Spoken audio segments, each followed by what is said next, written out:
ये है talks news network और आप देख रहे हैं पॉलिटॉक्स, राजनीति का कच्चा चिट्ठा। पेगासस जासूसी मामले ने भारत की राजनीति को गरमा दिया है। प्रदेश कांग्रेस अध्यक्ष गोविंद सिंह डोटासरा ने इस पूरे मामले को लेकर प्रेस वार्ता की और केंद्र सरकार पर जमकर निशाना साधा। डोटासरा ने कहा कि 22 जुलाई को राज्यपाल का घेराव किया जाएगा और ज्ञापन सौंपा जाएगा। कांग्रेस प्रदेश अध्यक्ष गोविंद सिंह डोटासरा ने कहा कि मोदी सरकार ने लोकतंत्र के सभी स्तंभों की जासूसी करवाई है। विपक्षी पार्टियों के प्रमुख नेताओं, अपनी पार्टी के नेता, केंद्रीय मंत्री, पत्रकारों की निगरानी करवाई है। केंद्र सरकार ने निस्ता का हनन किया है। ये मोदी सरकार का राष्ट्रद्रोह है। मोदी सरकार ने सुरक्षा एजेंसियों को भी नहीं बख्शा है। पीएम मोदी अमित शाह के नेतृत्व में जासूसी होना और इस पर किए जा रहे सवालों का जवाब नहीं देना दुर्भाग्यपूर्ण है। सत्ता में बैठे ये लोग किसी भी वर्ग को नहीं बख्श रहे। राहुल गांधी और उनके निजी स्टाफ के भी फोन टेप हुए हैं। यहाँ तक कि वसुंधरा राजे के निजी सचिवों के फोन भी टैप किए गए हैं। कांग्रेस की ओर से डोटासरा ने मांग की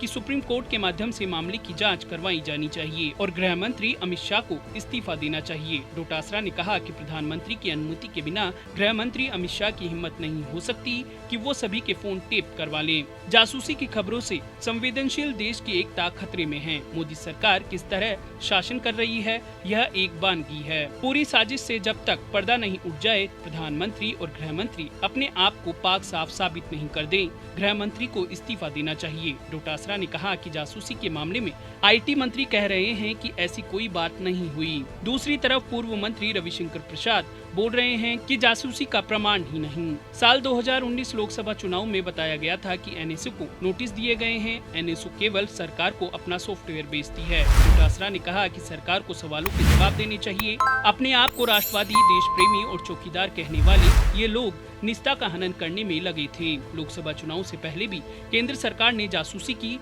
जैसे जैसे इस मामले में खुलासे हो रहे हैं, देश के लोगों के मन में आशंका होने लगी है कि हम सुरक्षित हैं या नहीं। निस्ता को कोई मायना नहीं रह गया। डोटासरा ने कहा कि जासूसी मामले में हो रहे खुलासे से न्यायपालिका की ओर से आ रहे फैसलों पर सवाल उठने शुरू हो जाएंगे। देश के आईटी मंत्री की जासूसी हुई है। केंद्र सरकार को मंत्रियों को हटाने के पीछे का सच सामने आना चाहिए। डोटासरा ने तंज कसते हुए कहा कि मोदी और अमित शाह की तानाशाही से, अलोकतांत्रिक सरकार के फैसलों से ये क्या मंत्री ना खुश थे?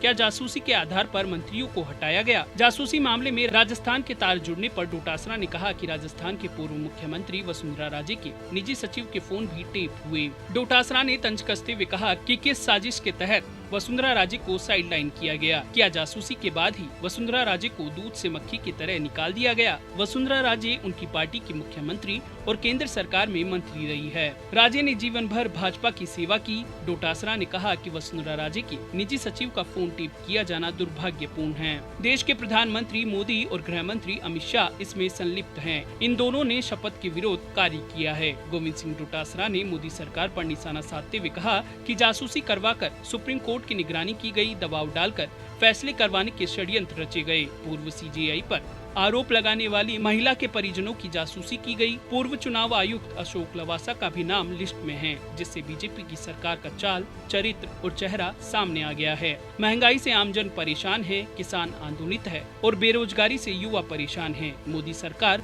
विपक्ष को समाप्त करने का कुचक्र रच रही है। जब बाढ़ ही खेत को खाए तो कुछ नहीं बचता। पूरे देश में विरोध का माहौल बन रहा है। पूरी दुनिया में देश की थू-थू हो रही है। पॉलिटॉक्स ब्यूरो, जयपुर। ये है टॉक्स न्यूज नेटवर्क और आप देख रहे हैं पॉलिटॉक्स, राजनीति का कच्चा चिट्ठा।